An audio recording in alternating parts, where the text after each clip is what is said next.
러시아에 간 건 우리가 출발해서 한 게 10월 10일 오늘 대상공사로 나갔다가 자강도 피해봤고.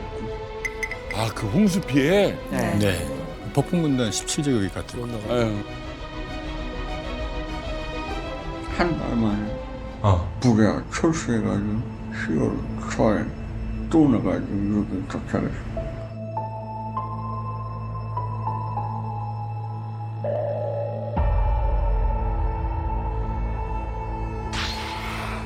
유학생으로 훈련한다고 전투에 참가할 줄은 몰랐다. 내가 1월 5일 날부터 전투에 참가했습니다. 먼저 앞장선 단위들이 모두 희생됐습니다. 무인기하고 포사격 기점에 고생을 많이 희생했습니다. 아이고. 러시아 측에서 포사격을 제대로 안 해줘서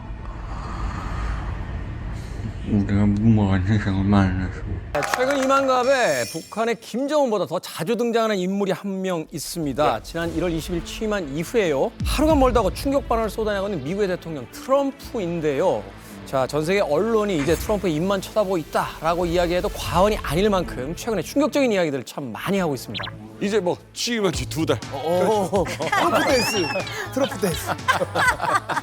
이제 2달 됐는데 뭐 어떤 말 한마디만 하면 뭐 들썩들썩 헤드라인 모두 뭐 전 세계가 들썩거릴 정도로 대단한 폭탄 발언들을 쏟아내고 있습니다. 비치 피플. YMC. YMC. 때밀이.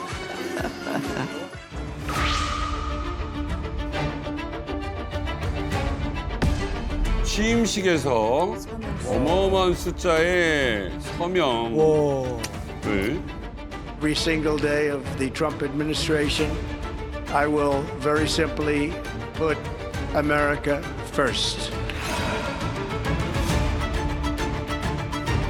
I think they have to become the 51st state, and I think they have to become the 51st state. We didn't give it to China, we gave it to Panama, and we're taking it back, and we're taking it back. We need Greenland for national security and even international security. A short time from now, we are going to be changing the name of the Gulf of Mexico to the Gulf of America.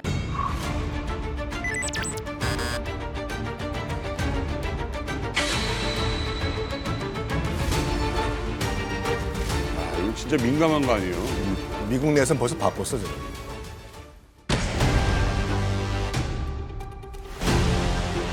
The U.S. will take over the Gaza Strip, and we will do a job with it too. The Riviera of the Middle East. This could be something that could be so bad. This could be so magnificent.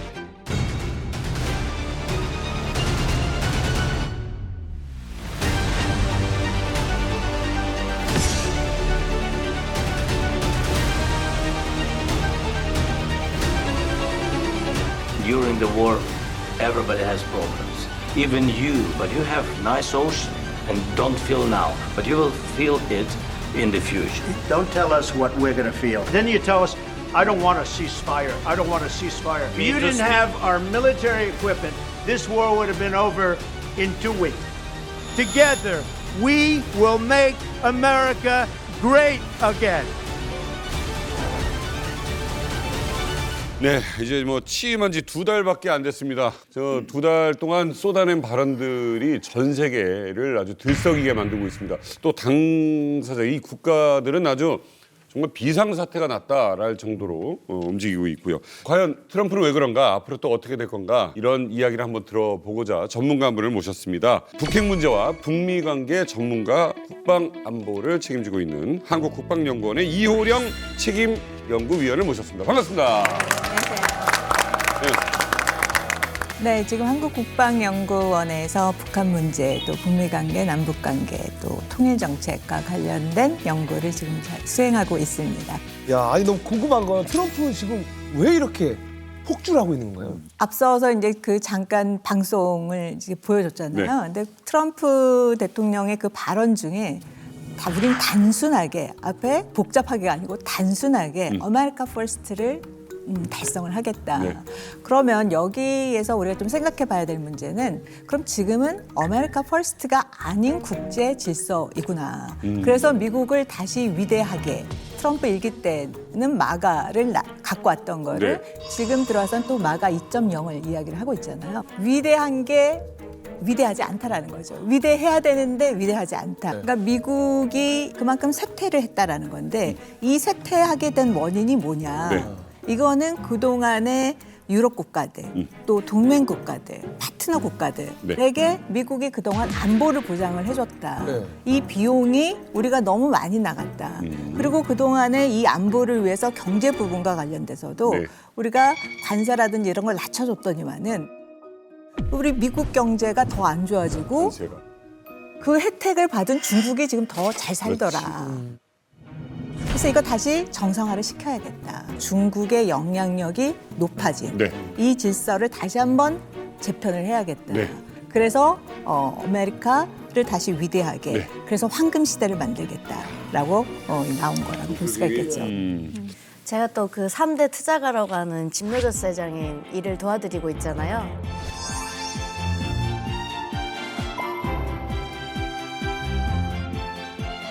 요즘에 트럼프 대통령 행보를 보면서 어떤 생각을 하시냐 그랬더니 저희 회장님이 이렇게 말씀하셨거든요. 일단은 트럼프는 자신도 뭘 하는지 스스로가 모른다. 이렇게 말씀하셨고요. 일부 정치인처럼 기본적이고 깊이 있는 지도 철학이 없다는 것도 특징이다. 이런 말씀하시면서 회장님이 저한테 해주신 말씀 중에 제가 되게 흥미롭게 들었던 게 뭐였냐면 일단 트럼프는 무슨 말을 해본대요. 해놓아서 이렇게 던져놓으면 다음날 아침에 이렇게 저희 회장님 표현입니다. 이렇게 튼대요, TV를. 딱 틀어서 내가 어제 던져놓은 말에 반응이 어때? 이걸 보고 그날을 이어간대요. 좀 걱정도 하시고 하시더라고요. 아 근데 봉영식 교수님 좀 약간 미국 하면은 우리 어릴 때부터 드라마 보면 이렇게 정의롭고 막 포용하고 이런 분위기였는데 아니에요. 배트맨도 있고 슈퍼맨도 있고 캡틴 아메리카, 원더우먼도, 원더우먼. 근데 이제 미국이 더 이상 미국답지 않게 된 거죠. 그러니까 트럼프가 왜 이런 폭탄 발언을 하고 광폭 행보를 보이냐? 1945년 이전으로 돌아가겠다는 거예요. 미국이 제국주의가 되겠다는 겁니다. 제국주의의 핵심은 뭐냐면 열등한 사람, 열등한 집단, 열등한 민족은 권리라는 게 없다는 거예요. 그래서 반항을 하면은 대답은 똑같죠. 제국주의 국가들. 그래서 어떡할 건데. 이렇게 힘으로 밀어붙이는 거예요. 그 명목은 두 가지인데 아까 말씀하신 대로 그동안 이득을 봤잖아. 그리고 중국만 부강해졌잖아. 그러니까 이거를 고쳐야 돼. 근데 사실 1945년 이후에 구축된 자유주의적 세계 질서에 가장 큰 혜택을 본 나라는 미국이에요. 미국이에요. 근데 미국이 조금 손해보는 것 같으니까 이거 다 부인하는 거예요. 젤렌스키가 독재자예요. 푸틴이 아니라. 반대거든요. 그리고 파나마, 그리고 그린란드, 우크라이나 광물 우리가 필요하니까 그냥 가지겠다는 거예요. 왜냐? 미국이 강해야지 세계가 평화로워. 그건데 과연 그런지에 대해서는 다른 나라 얘기는 듣질 않는 거예요. 다들 좀 트럼프의 행보에 대해서 좀 의아하다, 이례적이다라고 해석하시잖아요. 근데 트럼프의 행동이 일관되게 행동한다라는 이론가들의 이론이 있어요. 그게 파워 트랜지션 시어리예요. 힘의 전이 이론이에요. 전쟁이 안 나려면 두 국가의 세력이 비슷비슷한 게 아니라 한 국가가 압도적으로 우위에 있어야 전쟁은 발생하지 않는다. 오히려. 근데 트럼프의 행보를 자세히 보세요. 트럼프의 행동과 생각은 이 힘의 전이 이론, 파워 트랜지션 시어리에 철저히 기반하고 있어요. 미국 중심으로 압도적인 세계 질서가 재편돼야 전쟁이 발생하지 않는다. 우크라이나, 러시아 같은 경우도 우리가 생각할 땐 아니 우크라이나를 좀 더 도와줘서 나토군도 보내서 러시아랑 좀 대등대등한 힘의 밸런싱을 맞추면 전쟁이 안 일어날 것 같다는 생각으로 보면 이해가 안 되죠. 하지만 트럼프가 생각할 땐 러시아는 더 이상 미국의 위협이 안 돼요. 러시아의 힘이 미국을 위협할 정도의 힘이 아니에요. 러시아는 이미 쇠퇴했죠. 아까 이 박사님 말씀하신 것처럼 그 자리를 누가 대신했냐면 중국이 대신했어요. 그럼 트럼프 입장에서는 자꾸 고개를 쳐드는 중국을 압도적으로 누리기 위해서는 러시아가 필요한 거죠. 러시아의 편을 들어주면서 우크라이나와 러시아의 안보 균형도 불균형 상태로 만들어 놓으면 더 이상의 전쟁은 일어나지 않을 거라고 보고 있어요. 최근에 이와 똑같은 케이스가 하나 있는데 이스라엘에서 팔레스타인 자치지구 가자 지구에서 아예 팔레스타인인을 뭐 이집트나 요르단 다른 지역으로 추방시키겠다, 강제 이주시키겠다. 그리고 가자 지구를 뭐 리조트도 개발하고 호화로운 관광지로 개발하겠다. 미국이 아예 차지하겠다. 필요하면 미군도 주겠다. Golden future, a brand new life. Feast and dance, the deal is done. Trump Gaza, number one. 근데 우리 상식적으로 봤을 때 아니 원래 그 땅이 반반 이스라엘 반 팔레스타인 반반 살고 있던 게 점차 힘의 논리 때문에 그 가자 지구에 조금씩 묶여 살아 있는데 이걸 아예 빼버리면 그게 맞나라고 싶지만 트럼프가 보기에는 아예 압도적으로 이스라엘이 팔레스타인 이 무장 세력보다 더 위에 있어야 더 이상 그 지역이 분쟁 지역이 아니다. 트럼프는 이렇게 생각한다. 라는 지적이 있더라고요. 이제 엔터테이너예요. 이게 이제 옛날부터 뭐 You are fired라고 하면서 You're fired. You're fired. You're fired. You're fired. You're fired. 미디어의 영향을 잘 알고 있거든요. 그 효과를 잘 알고 그걸로 자기 지지율과 인기를 올리는 방법을 잘 아는데 굉장히 극단적인 얘기들 뽕 엄청나게 그냥 언론의 헤드라인을 다 장식하게 만들고 그다음에 당사자한테 공포를 갖게 만든 다음에 그다음에 이제 탁 이렇게 하는 건데 거기다 뭐 휴양지를 짓겠다는데 거기에 휴양지가 되겠습니까? 상식적으로 생각해 보세요. 아니 거기 땅 뺏긴 사람들 가만히 있어. 그럼 거기 가가지고 맨날 또 총 쏘고 포 쏘고 막 이럴 텐데 거기 휴양하러 가시고 싶겠습니까? 말도 안 되는 거죠. 그럼에도 불구하고 일단 딱 던져놓는 건 뭐냐면은 그렇게 세게 던져가지고 그 종전안을 되도록이면 이스라엘에게 유리하게 맺게끔 하는 그 제스처라고 할 수가 있는 거고. 근데 문제는 뭐냐 이게 너무 강하다 보니까 지지자들도 지지하지 않거든요. 보니까 다음에는 없었던 일로 하는 것처럼 슬쩍 넘어가는 거예요. 아니 진짜 이집트하고 요르단이 갑자기 막 반발하면서 우리 그거 수용할 수 없다. 거기에 무슨 휴양지냐 이랬더니 트럼프가 난 너희들이 좋아할 줄 알았는데 너희들이 싫다 그래? 아 그럼 안 할게 뭐 이런 식으로 또 빼기도 하더라고요. 무조건 밀어붙이는. 그러니까 원래 생각이 없었던 거죠. 그냥 충격요법인 거죠. 저는 이렇게 얘기해요. 트럼프의 미국이 제국주의화가 되고 있다는 건 맞아요. 제국주의는 간단하게 말해가지고 자기와 자기 동맹의 적은 죽여도 돼요. 명분이 돼요. 이거는 우리와 열등한 민족이기 때문에. 이걸 보여주는 케이스가 뭐가 있으냐면 그 트럼프가 이제 즉위한 다음에 제일 처음 만난 그 정상이 누군가 굉장히 이제 그 관심이 있었거든요. 벤자민 네타냐후 이스라엘 총리를 만났어요. 그러면 당연히 이제 그 만나기 전에는 뭐 가자 지구 문제 같은 거를 해결할 수 있는 해법을 뭐 제시할 것인가라는 걸 봤는데 웬걸 생뚱맞게 회담 끝에 이제 황금 삐삐를 선물해 주는 거예요. 왜? 왜냐? 기억하시겠지만 2024년 그 9월에 그 헤즈볼라의 삐삐 폭탄을 설치했잖아요. 모사드가. 헤즈볼라가 들고 다니는 무선 호출기 일명 삐삐 수천 대가 동시다발로 폭발했습니다. 이스라엘이 폭발물을 심어놓고 원격으로 폭발시킨 것으로 보입니다.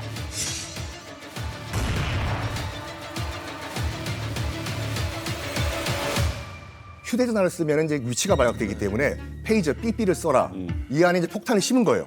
9월 달에 일제히 폭파시켰는데 삐삐니까 일단은 여기서 허리춤에서 삐삐삐 울렸을 거 아니에요? 일단 허리에서 터져요. 그러면 이 눈높이에 있었던 아이들이 굉장히 많이 죽었어요. 그리고 또 이걸 소리가 나니까 이거 봤을 거 아니에요. 여기서 터져가지고 얼굴이 날아갔는데 당시 이거를 치료했던 그 의사들의 말에 따르면 살아생전 이렇게 많은 안구를 적출한 건 처음이다라는 비극이에요. 사람이 죽었어요. 근데 트럼프가 이 황금 삐삐를 선물을 받은 다음에 뭐라고 했냐면 이런 걸 왜 줬냐가 아니라 이 삐삐 작전이 정말로 훌륭한 작전이었다라는 말을 했습니다. 그 말은 뭐냐면 나와 우리 제국주의 동맹 이외의 열등한 민족은 죽여도 된다라는 걸 공언한 거예요 지금. 자, 그래서 그런가요? 이 트럼프의 또 다른 과제 중에 하나인 이 러시아 우크라이나 전쟁. 여기서 바로 이 트럼프의 어떤 민낯이 지금 드러나기 시작하는 게 아닌가 하는 생각이 듭니다. 과연 이 러시아 우크라이나 전쟁이 언제 끝날지가 굉장히 큰 관심사인 것이 바로 북한군 파병이 바로 이 러시아 우크라이나 전쟁에 이제 연관되어 있기 때문이에요. 자, 우리나라 안보까지 얽혀 있는 이 문제, 지금 러시아 우크라이나 전쟁 상황은 어떨까요?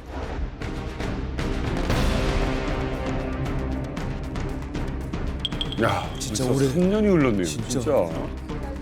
이제 4년 차에 접어듭니다.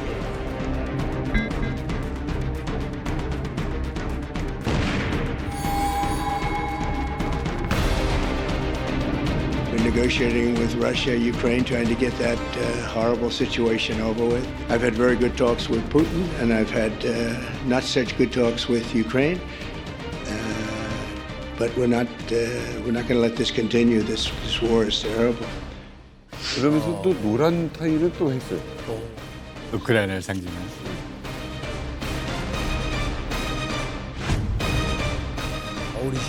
와, 장난 안 나네.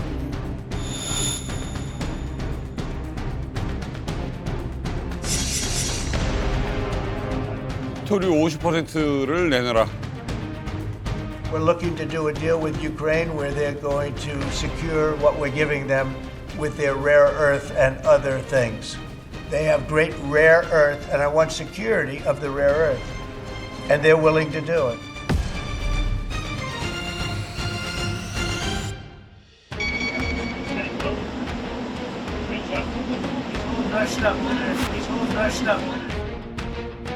And we've been working very hard, very close. So we've actually known each other for a long time. We've been dealing with each other for a long time and very well. You don't have the cards right now. With us, you start having not playing cards. You're gambling with World War III. Of course, no compromises with the killer about our territories, but You're in no position to dictate what we're going to feel. If you didn't have our military equipment, this war would have been over in 2 weeks. And then you tell us, I don't want a ceasefire. I don't want a ceasefire. I want to go, and I wanted this.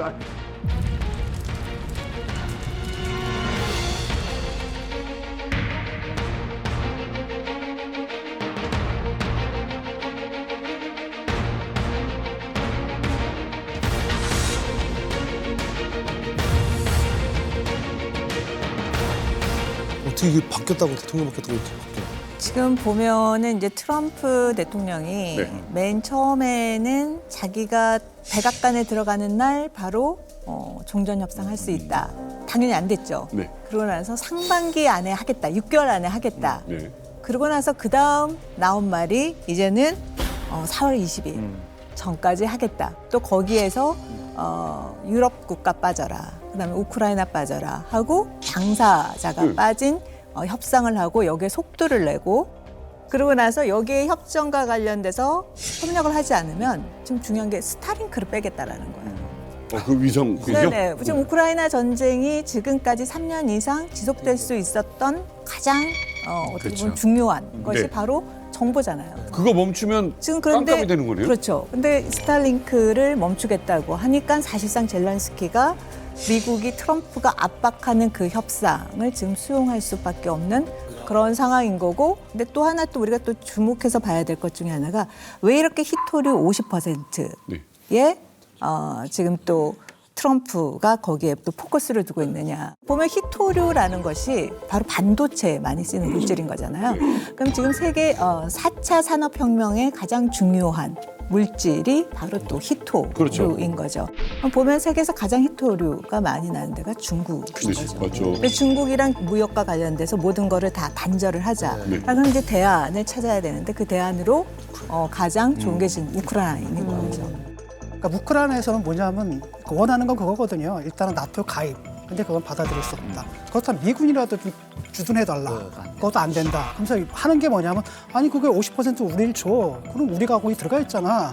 근데 우리가 거기 있는데 감히 러시아가 침입할 수 있어? 굳이 미군 안 해도 우리가 인계철선 역할을 하니까 괜찮아라는 거고. 젤렌스키 입장에서는 사실 영토의 주권을 50%로 뺏기는 거잖아요. 그럼에도 불구하고 보장은 없는 거거든. 좀 어떻게 될지 모르고. 이게 배상금이 베르사유 조약 때 있죠. 1차 대전 때 베르사유 때 독일이 물었던 것보다 더 많은 액수거든요.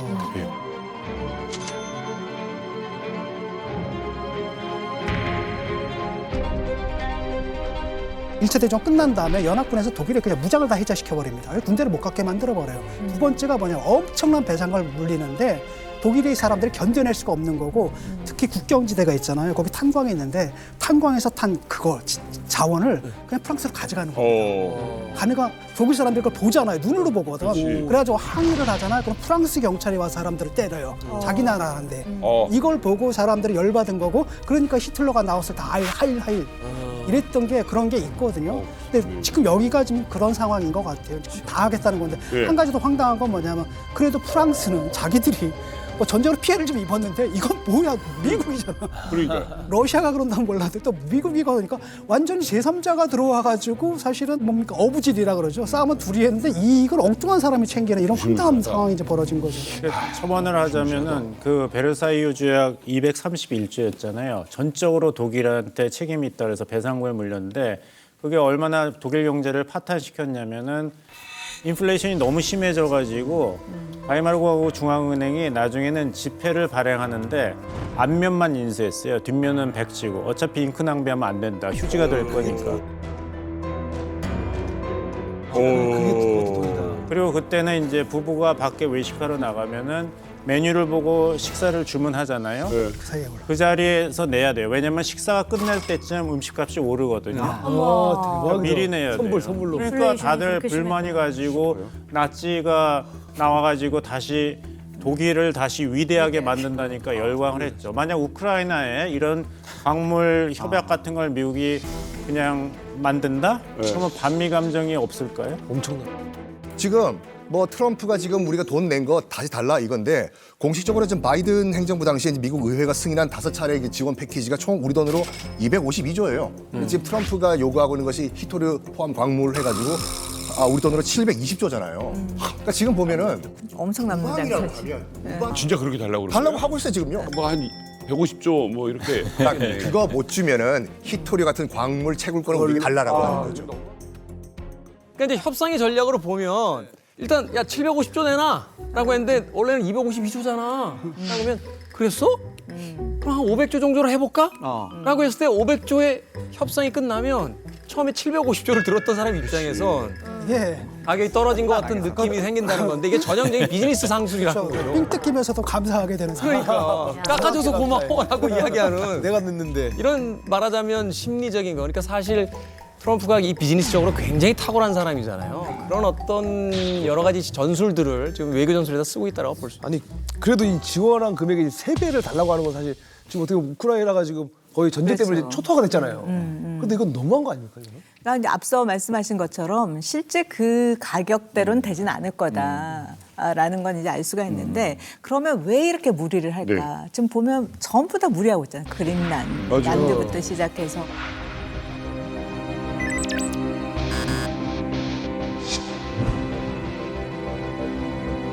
그렇게 쭉 보면은 트럼프 2기 행정부는 4년하고 끝나잖아요. 연임이 없잖아요. 그렇죠. 중간에 된 거기 때문에. 그러면 그 성과를 내려면 성과 내는 시기가 기껏해야 길어봤자 2년 안에 뭔가를 가시적인 성과를 내야 된다는 거예요. 왜냐하면 2년 뒤가 되면 의회 선거가 있어요.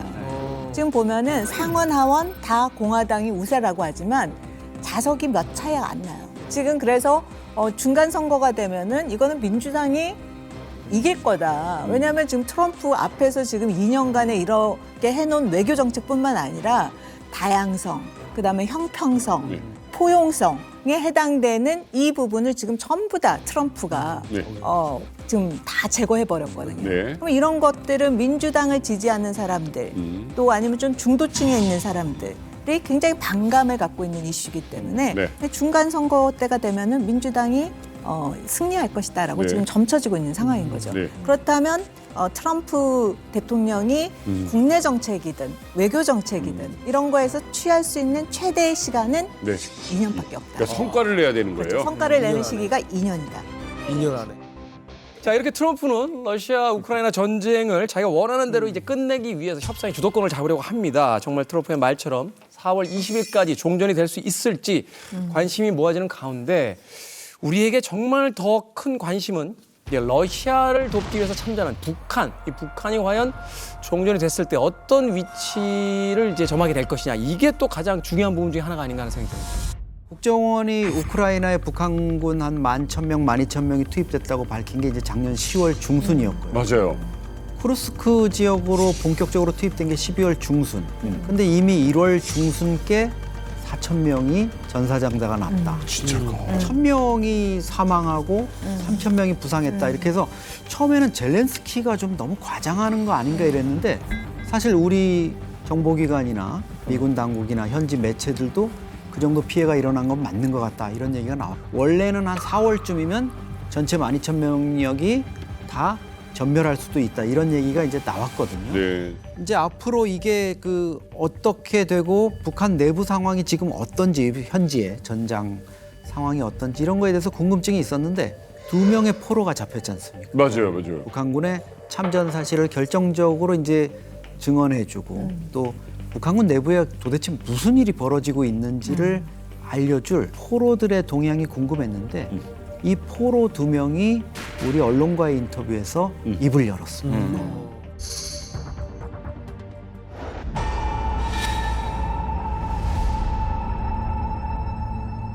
요건 이제 20살짜리 병사가 지금 다리를 다쳐서 낙오한 상태고 우크라이나 특수작전군이 지금 접근해서 이제 생포를 하는 장면이고.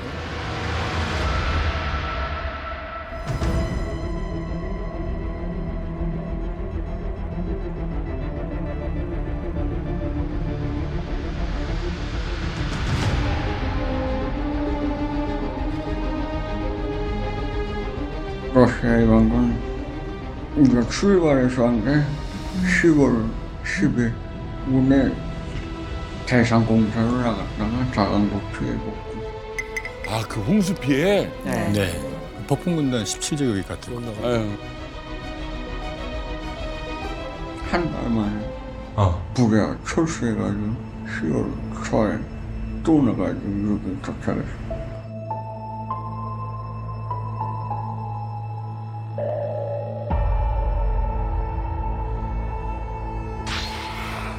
유학생으로 훈련한다고 전투에 참가할 줄은 몰랐다. 내가 1월 5일 날부터 전투에 참가했습니다. 먼저 앞장선 단위들이 모두 희생됐습니다. 무인기하고 포사격 기점에 고생을 많이 해냈습니다. 아이고. 러시아 측에서 포사격을 제대로 안 해줘서 우리가 무모한 희생을 많이 했습니다. 후방에서 엄호를 전혀 안 해주는 안 해줬네.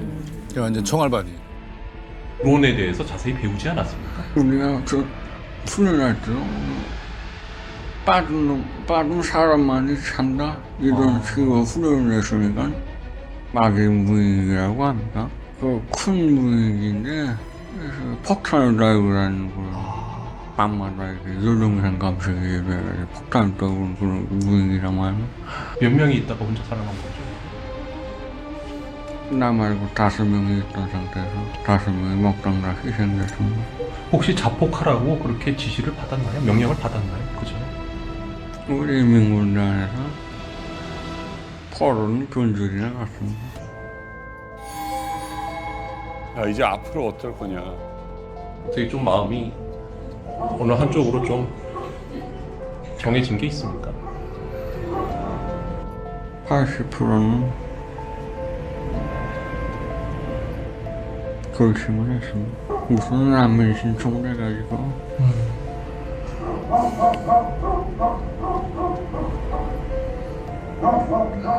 대한민국에 갈 생각입니다.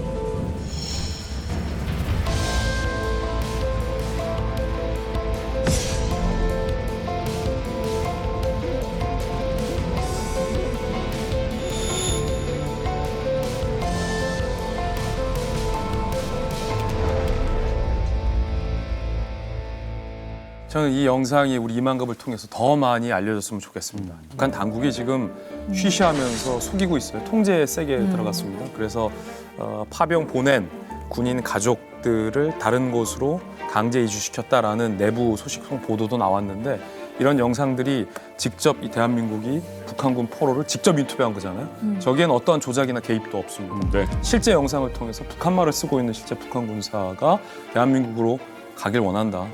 난민으로 신청해서 대한민국에 귀순하고 싶다는 의사를 밝혔기 때문에 이것은 굉장히 중요한 대목이 있고요.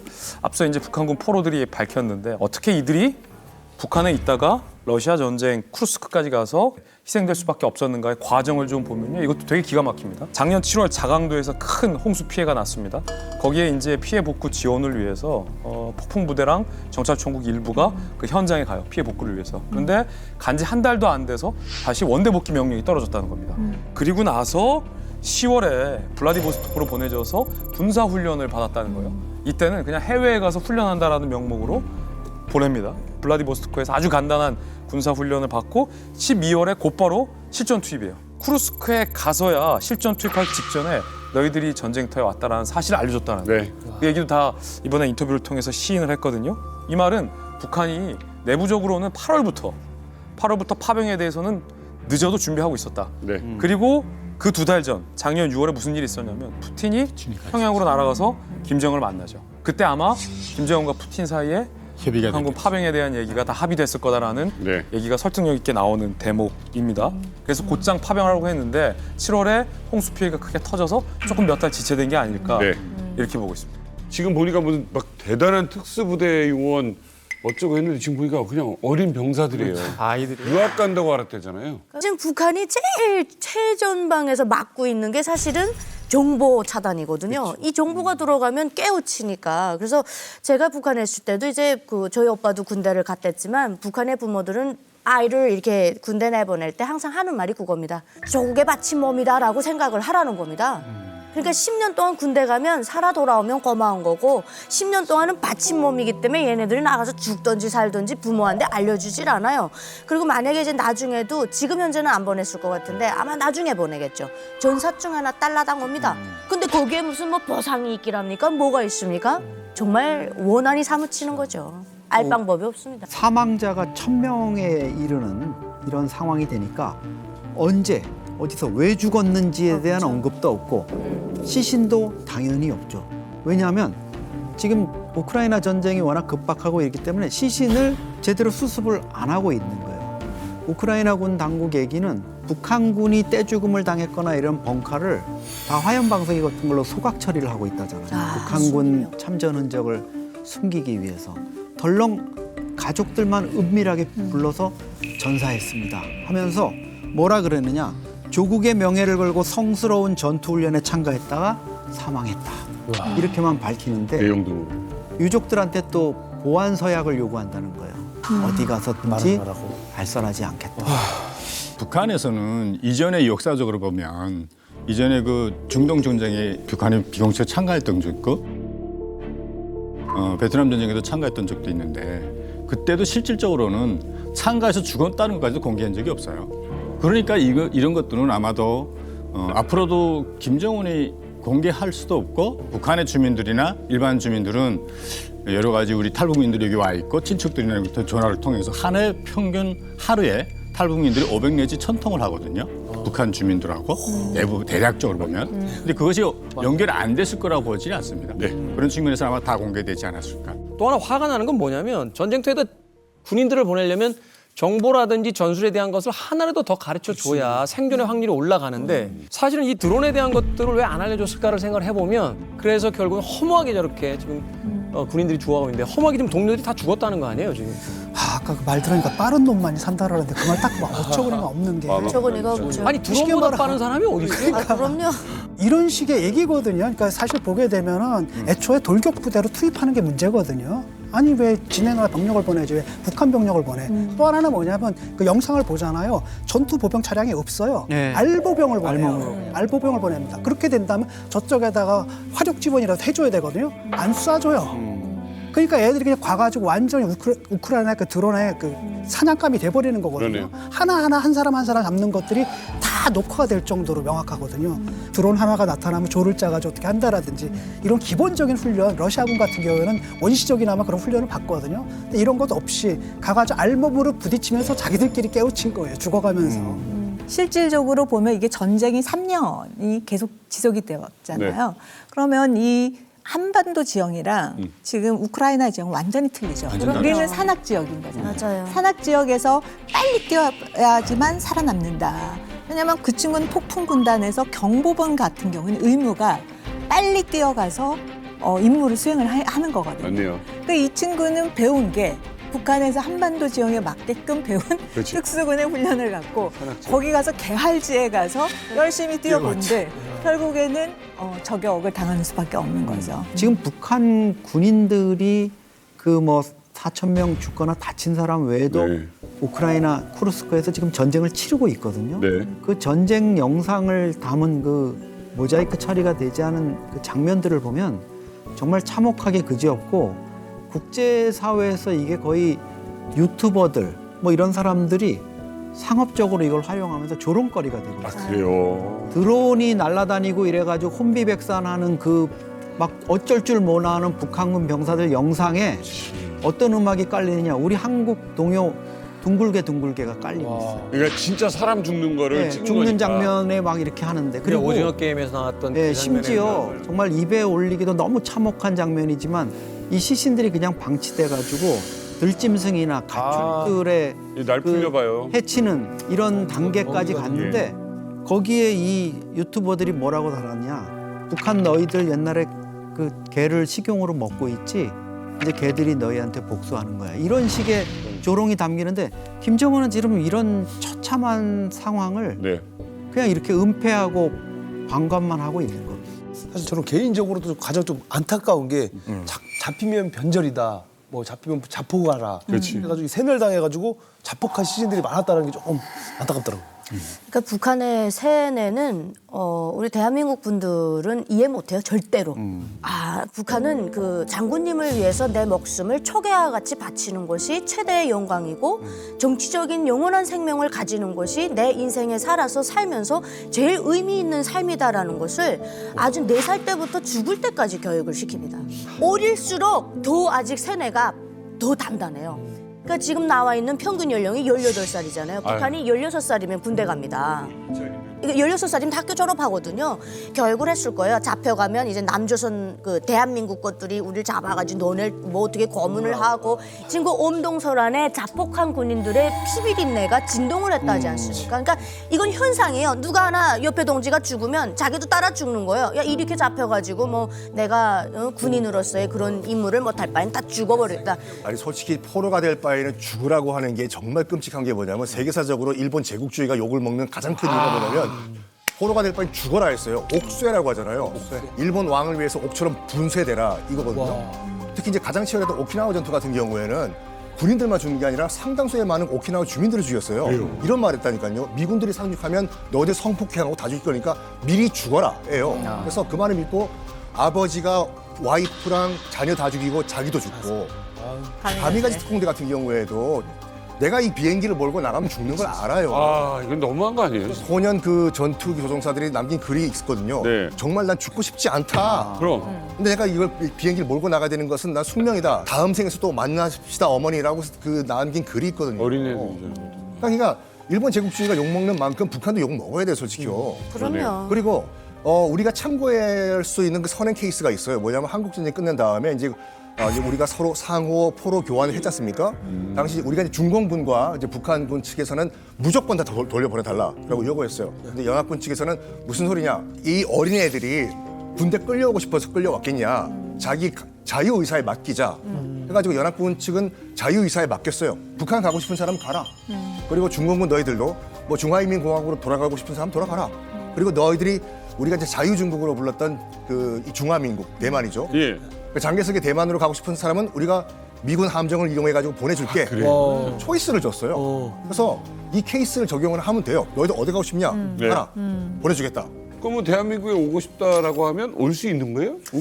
못 하지 않는 거예요? 제가 다 취재해봤습니다. 우크라이나 쪽과 우리 정부 양쪽 다 취재했는데 우리 정부에서는 이 포로 인터뷰가 나오자마자 즉각 외교부가 입장을 정리해서 발표했어요. 전원을 대한민국으로 수용하겠다라고 밝혔고 최근 우크라이나 당국도 한국행 협조하겠다라는 입장을 명확히 밝혔어요. 이게 가능한 시스템은 이래요. 그럼 우크라이나가 포로가 된 북한군 병사에게 난민 자격을 부여합니다.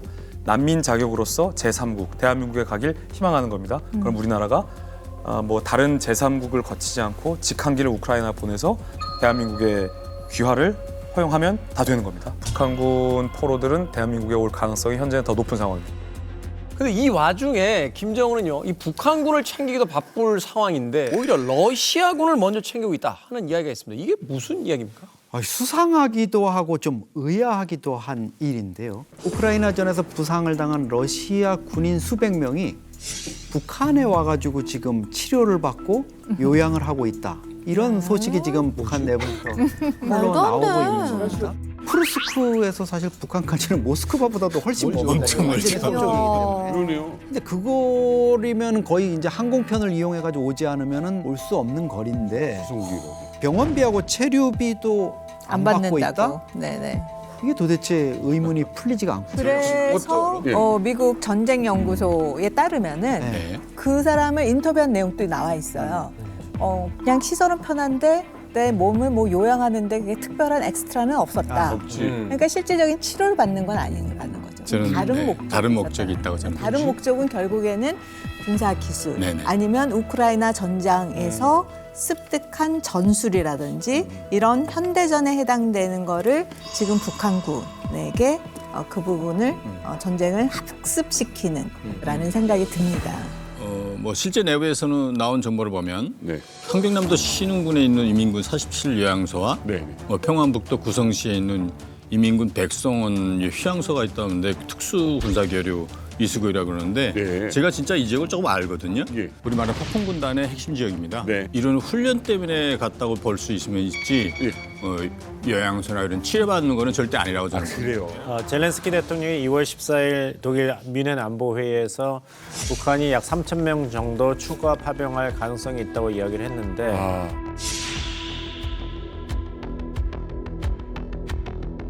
하지만 여러분들께서 지적하신 대로 살아서 북한에 돌아온다 할 때도 이게 소문이 퍼질 텐데 그것을 김정은 정권이 감수할 수 있을 것인가. 사람의 말보다 무서운 게 없지 않습니까? 그러니까 김정은 정권이 마음은 급한데 뭐 일이 계속 이렇게 장기적으로 도움되는 방향으로 하는 것 같지는 않습니다. 자, 러시아 우크라이나 전쟁이 끝나고 트럼프 대통령이 만날 사람 1순위가 누굴까? 바로 이 사람 아니겠습니까? 김정은. 그렇죠. 맞아요. 그렇죠. 네. 나를 찾았습니까? 나를 찾았습니까? 아, 우리 리만 같은 분들이 다 여기 모였었구만 그래. 아니 오늘은 안 나오나 했더니 아니 나비 넥타이 메스. 사실 오늘 내내 결혼식을 했습니다. 결혼식을 했습니다.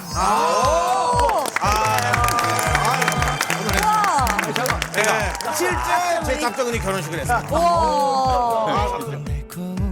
서로 사랑하며 자랑 아닌 자랑인데 오늘 람프 형님께서 제 결혼식을 축하한다는 의미로 축하 영상을 보내주셨어요. 진짜요? 네.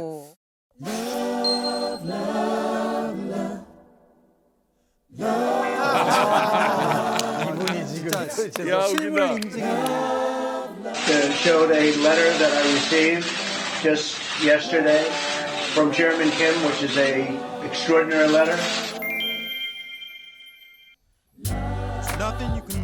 뭐야? 진짜 잘하네. Long time, right? He just got married. Congratulations on that too. Beautiful, beautiful wife. Secretary of Agriculture, that's big stuff, right? That's big. So you're going to do fantastically. And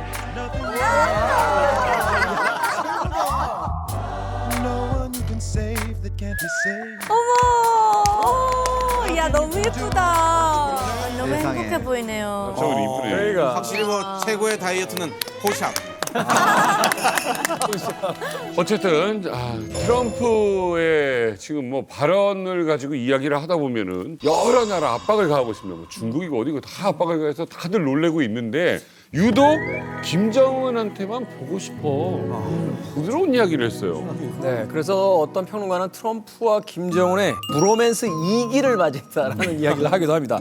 자, 모두를 비난해도요, 이 김정은에게는 달콤한 메시지를 보내고 있는 이 트럼프의 발언들, 그래서 저희가 한번 모아봤습니다. I think they have to become the 51st state of Panama, and we're taking it back from Mexico to the Gulf of America.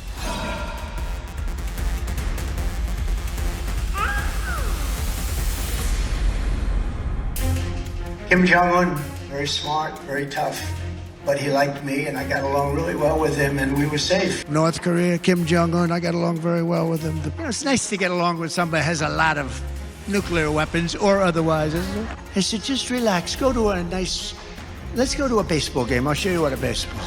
We'll go watch the Yankees or we'll come watch Michigan at its home opener. 진짜 그 비즈니스가인 게 뭐냐면 돈 안 드는 일은 아주 거침없이 해요. 그냥 칭찬하고 말로 뭐 하고 이런 거는 립서비스. 그러네. We'll make America great again. Thank you very much. He happens to be a smart guy. Kim Jong-un is a smart guy. You'll reach out to him again. I will. Yeah, All right, my he last liked me, question. and North Korea turned out to be good. I was very friendly with him. He liked me. I liked him. I think he'll be happy to see him coming back. Now he is of nuclear power. Now he is of nuclear power. 와.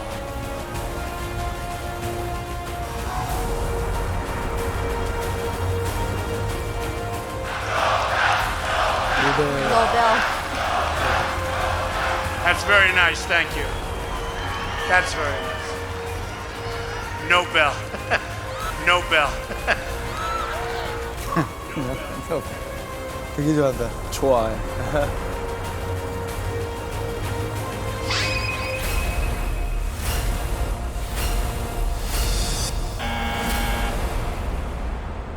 스마트하다. 아니, 너무 궁금한 게 트럼프는 왜 이렇게 도대체 김정은에게만 이렇게 잘해주는 거예요? 북한 김정은을 가지고 노는 방법을 아는 거죠. 사실은 뭐 캐나다나 뭐 우리 대한민국 포함해서 미국의 우방국들에게는 이렇게 스윗한 이 얘기를 할 필요가 없죠. 이미 우방국이니까. 근데 북한 같은 경우는 사실은 미 정상급 인사 중에서 전현직 대통령 중에서 김정은을 저렇게 많이 만난 사람이 누구밖에 없습니까? 트럼프밖에 없어요. 실제 트럼프는 급박하게 김정은과 판문점에서 만나기도 하지 않았습니까? 그랬던 이 연줄이 있는 정치인은 트럼프밖에 없는 거죠. 북미 정상회담을 한다라는 이슈는 단순히 이 대한민국뿐 아니라 전 세계가 주목하는 거죠. 예를 들어 네타냐후 이스라엘 총리와 트럼프 대통령이 회담한다고 해서 전 세계가 그 김정은을 만났을 때처럼 주목할까요? 아, 그러네. 안 그런다는 거예요. 그러네요. 그 위험천만한 테러리스트보다도 훨씬 더 위험도가 높은 이 정치 세력의 수장 김정은을 언제든 불러낼 수 있다라는 자신감 트럼프에게 있는 거죠. 꽃놀이 팬 거죠, 일종의. 정확합니다. 저는 그걸 바로 이렇게 얘기하고 싶습니다. 우리 람프 형님께서 지금 현재 가장 원하는 게 뭡니까? 바로 노벨 평화상입니다. 이 노벨 평화상을 받으려면 저의 스타성이 필요한 거 아니겠습니까? 네. 하지만 제가 그 무대에 서기 위해서는 출연료가 필요합니다. 이 부분을 잘 생각하셔서 아무리 람프 형님이라도 저는 좀 고민을 해보겠습니다. 네, 이제 트럼프는 노벨 평화상을 꼭 받고 싶죠. 일기 때도 아까 화면에 나왔습니다만 바랬는데 받지 못했는데 지금까지 역대 대통령 4명이 받았는데 본인이 받아가지고 잘 되면은 나중에 그 러시모산에 5번째 미국 대통령으로 얼굴도 새겨야 되고 본인은 그게 당연하다고 생각하겠죠. 가자 지구의 평화, 그럼 중동에서 평화를 이룬 미국 대통령이고 유럽에서도 평화를 이루어야죠. 우크라이나 전쟁. 그리고 빠진 데가 인도 태평양 지역이니까 한반도의 비핵화하면은 삼박자가 다 맞고 그러면 당연히 나는 노벨 평화상을 받는다. 이것이 그냥 개인의 욕심이 아닙니다. 잘 살펴보면은 아주 정교한 구조가 있는 것이 이 세 가지 뒤에는 중국이 있습니다. 가자에서 평화, 우크라이나 전쟁 종식, 그리고 한반도에서 북한과 딜을 해가지고 중국의 영향력을 끊어야지 그 다음 목표인 중국 견제에 들어간다는 거죠. 트럼프 자서전을 보면은 이런 얘기가 나옵니다. 할아버지가 용돈 줄 테니까 이 방을 깨끗이 청소하라 해서 열심히 닦았대요. 어린 나이에. 그리고는 25센트 하나를 딱 주더래요. 그러니까 어린 트럼프지만 펄펄 뛰었다는 거죠. 할아버지 내가 얼마나 하루 종일 열심히 닦았는데 25센트. 네, 25센트. 할아버지가 도날드야 잘 기억해라. 방 깨끗이 하는 거는 아무나 할 수 있다. 아무나 할 수 있는 일을 하면은 이 정도밖에 못 번다. 아무나 할 수 없는 일을 네가 찾아서 너만이 해야지 큰 돈을 번다. 이렇게 가르쳤대요. 그러니까 나만이 김정은을 다룰 수 있고 김정은이 나를 좋아해. 김정은을 만나는 것이 러시아 푸틴과 만나는 것처럼 드라마틱하고 장사가 되는 걸로 몸값을 올려놓은 것이죠. 아니 근데 여기서 한 가지 궁금한 점은 이런 점입니다. 이제 트럼프가 김정은을 이야기할 때 이제 뉴클리어 파워라는 단어를 썼어요. 그렇죠. 사실 이제 북한의 어떤 핵 문제에 관한 부분들은 우리가 일반적인 얘기 속에서 다 등장을 합니다만 미국의 대통령이 공식석상에서 이제 뉴클리어라는 단어를 이렇게 쓴다는 건 좀 예외적인 부분일 수도 있는 것 같은데 이게 어떤 의미를 갖게 되는 겁니까? 그러니까 조금 그 뉴클리어 파워에 대해서 우리가 한국말로 해석하는 과정에서 좀 오해가 있는 것 같아요. 무슨 말이에요? 그러니까 우리가 보통 핵국가라고 하면 뉴클리어 파워도 생각을 하고 있지만 원래는 핵국가면 뉴클리어 웨펀 스테이트거든요. 그러면 5대 핵강대국. 그러니까 우리가 소위 말하는 비확산 체제인 NPT가 만들어지기 전에 이미 핵을 가진 국가. 미국, 러시아, 중국, 영국, 프랑스.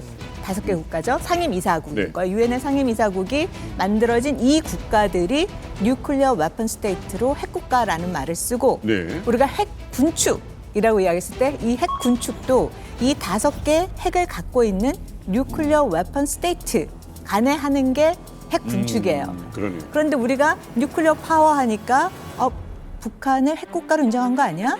그래서 대화의 장에 가면 협상에 가면 북한이랑 핵 군축하는 거 아니야? 근데 여기서 이제 우리가 오해를 많이 한다라는 거죠. 그래서 뉴클리어 파워라고 했을 때는 우리가 원전 기술이 있는 국가도 뉴클리어 파워라고 해요. 그래서 이 뉴클리어 파워는 원전 기술이 있는 국가 플러스 우리가 NPT 체제에 들어가 있지 않지만 사실상 핵을 갖고 있는 국가.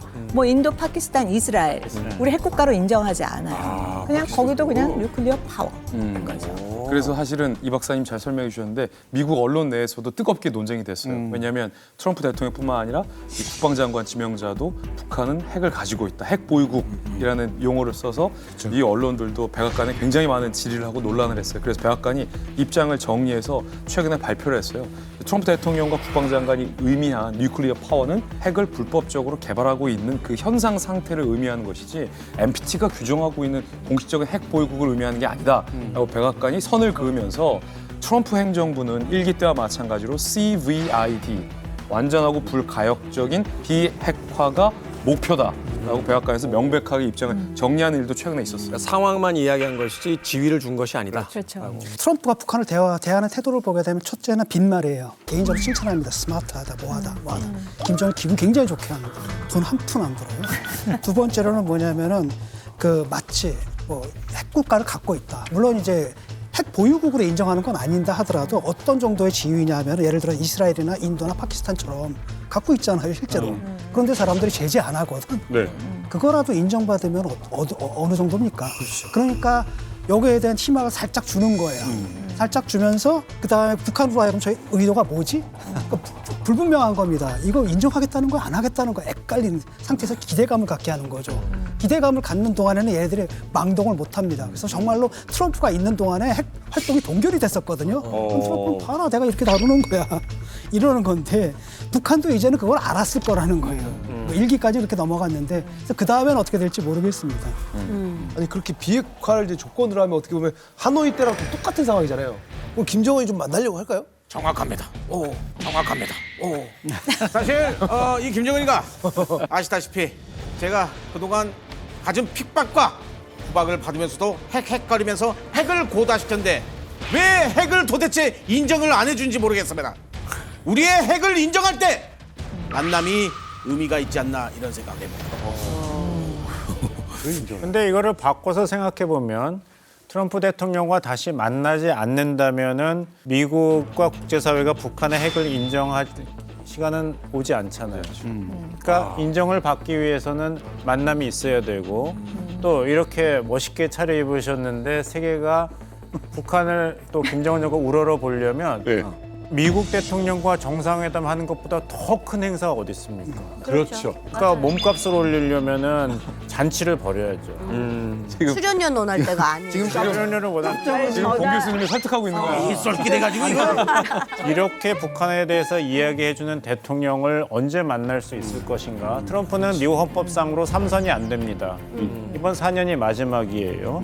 결국에는 이제 트럼프 2기 때 트럼프 김정은 회담은 가능성이 굉장히 높다. 이만갑에서 다시 하노이가 아니라 어디로 갈지 모르겠습니다. 그러게요. 사실 이제 어쨌든 트럼프와의 만남은 우크라이나전이 어느 정도 매듭지어지는 적어도 종전 이후가 될 가능성이 높은데 푸틴과의 관계를 어느 정도 좀 청산을 하고 잠정 청산이라도 하고 다시 이제 시진핑 형님한테 갈 수밖에 없는 구도거든요. 기본적인 구도는. 근데 김정은이 설사 그 단계에서 아니야. 내가 조금 더 뭔가 시기를 보고 트럼프의 애를 달궈서 좀 나는 좀 몸값을 올릴 거야. 하노이에서처럼 내가 뒤통수를 다시 맞으면 나는 내부적으로 내 리더십은 갈 곳이 없다. 이렇게 생각할 수도 있을 텐데 김정은이 선택권을 가지고 있는 건 없는 것 같아요. 네. 마치 저희가 보기에는 김정은이가 트럼프와의 정상회담 혹은 그 만남을 나가고 안 나고를 선택할 수 있는 것 같지만 결국은 어떤 식으로든 강압을 하든 설득을 하든 트럼프는 결국 자기와의 회담 테이블 앞에 김정은이가 나와서 앉을 수밖에 없도록 만들 겁니다. 네.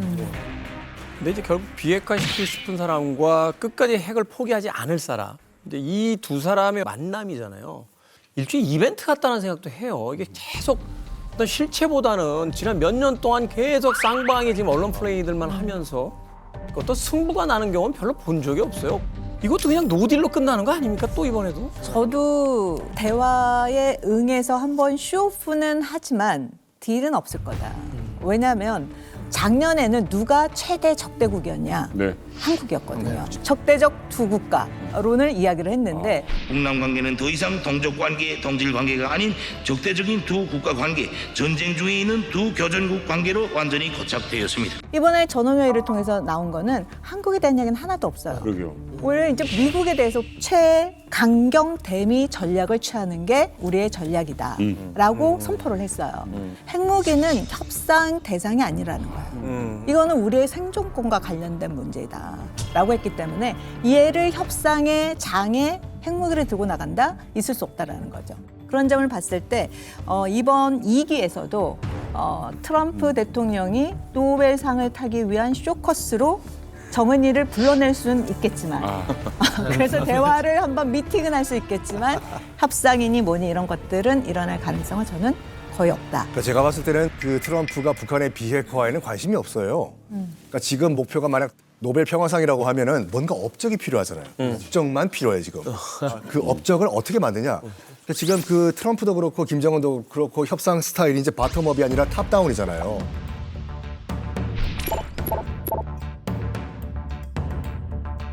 그 탑다운 같은 경우는 뭘 할 수가 있냐면 한 번에 빵 문제를 해결할 수가 있어요. 그 이제 보스끼리 만나는 거기 때문에 일단 만나자. 만나가지고 트럼프는 노벨 평화상을 만들어야 되는데 너 비핵화를 완전히 할 필요는 없어.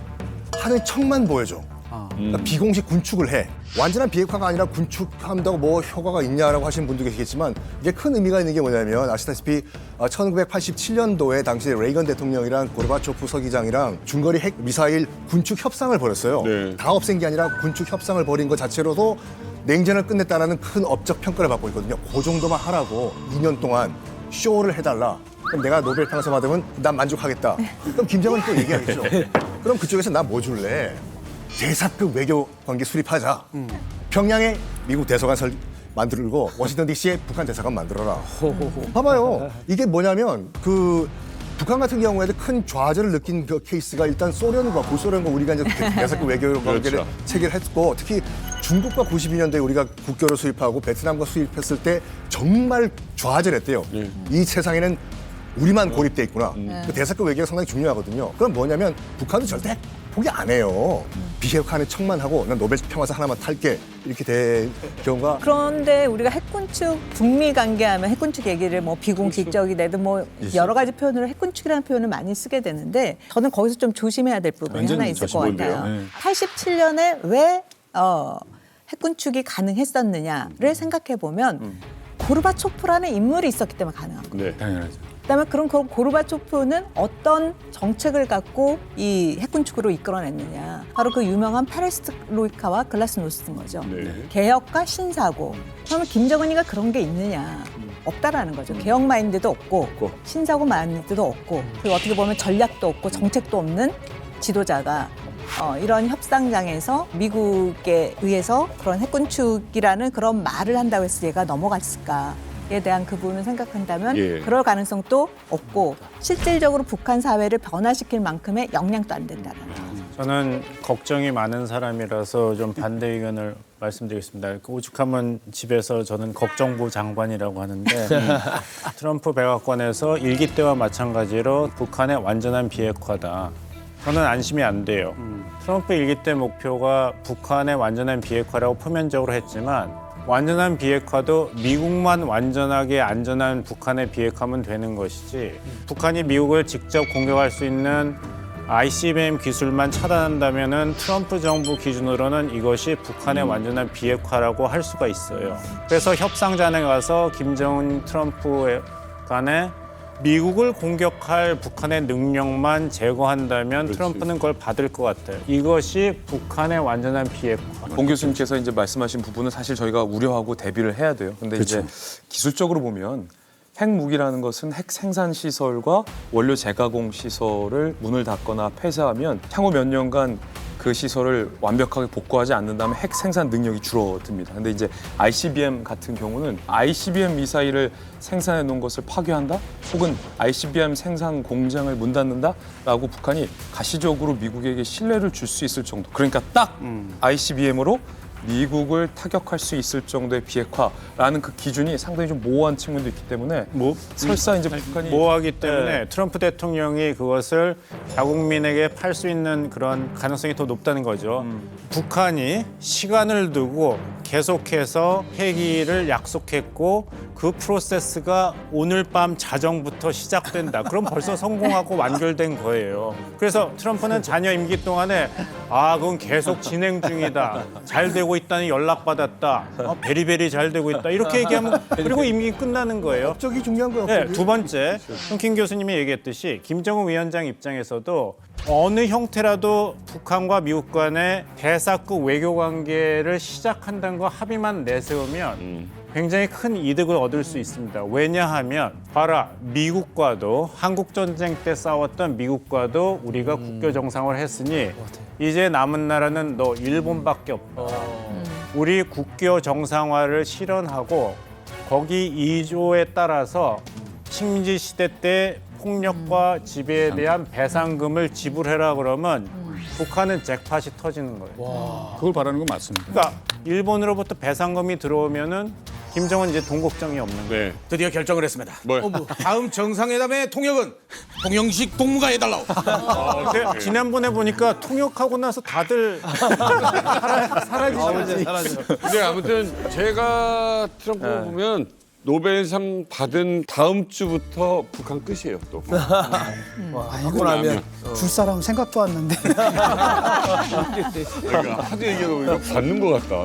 근데 일단 이런 내용들이 이제 합의가 되려면 우리 언제 어디서 만나기는 해야 될 거 아닙니까? 예, 전화를 가지고 해결할 수 있는 부분들은 아니고 네 번째 만남을 갖게 된다면 어디서 만나게 될까요? 언제쯤? 글쎄요, 매듭은 우크라이나전 종전부터 이제 풀려야 될 텐데 4월 20일까지 종전을 하겠다고 트럼프가 얘기했으니까 특히 이제 5월 9일이 러시아의 이제 전승절 80주년 기념 행사인데 크게 이제 행사를 하겠다 그랬지 않습니까? 그리고 북한하고 러시아 사이에는 이미 그 전승절에 북한 군인들이 참여하는 걸로 그래서 그 열병식 행사를 하는 걸로 이렇게 합의가 됐어요. 그러면 이제 만약에 트럼프하고 김정은이가 거기서 좀 보자 이렇게 조율이 된다면 만날 수 있겠죠? 5월 9일 날. 근데 그런 것들이 사실 김정은 입장에서는 조금 부담되는 부분이 있어요. 김정은은 아직까지 다자외교 무대에 섰본 적이 한 번도 없거든요.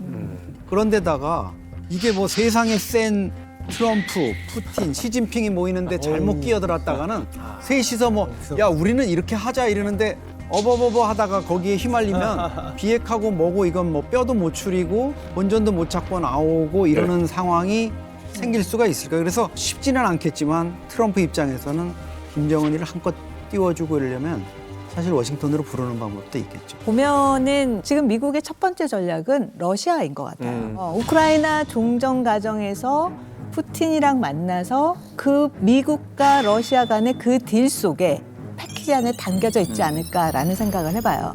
그러면 시점과 관련돼서 생각을 해본다면 앞서 말씀드렸듯이 트럼프가 2년 안에 성과를 내야 되기 때문에 2년 안에 푸틴의 팔을 좀 비틀어서 시간과 장소를 만들지 않을까. 그래서 저는 오히려 블라디보스톡 그쪽이 더 현실성이 높지 않을까라는 생각을 해봅니다. 재미있는 추측을 해본다면 김정은도 브리트니 스피어스의 사실은 열정 팬이거든요.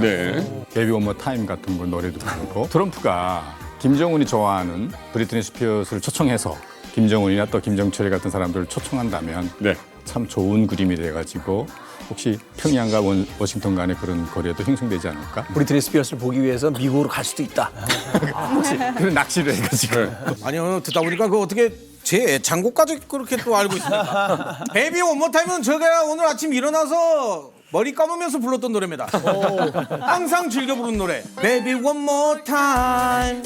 정상회담 원모타임. 택시로 원모타임. ICBM 원모타임. 항상 부르고 다닙니다. 그림은 한번 그려볼 수 있겠죠.